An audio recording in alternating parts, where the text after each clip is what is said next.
Եվրոպական քաղաքական համայնքի Կոպենհագենի գագաթնաժողովի ժամանակ երկրներից մեկի ղեկավարը հանդես եկավ զեկույցով այն մասին, որ իրենց երկրում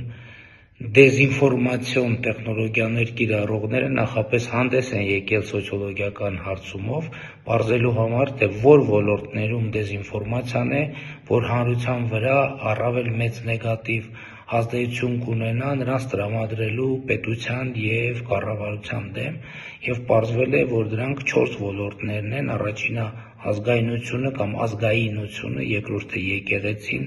երրորդը առողջապահությունը և դրա այլընտրանքային մեթոդները և չորրորդը դավադրությունները։ Ինձ թվում է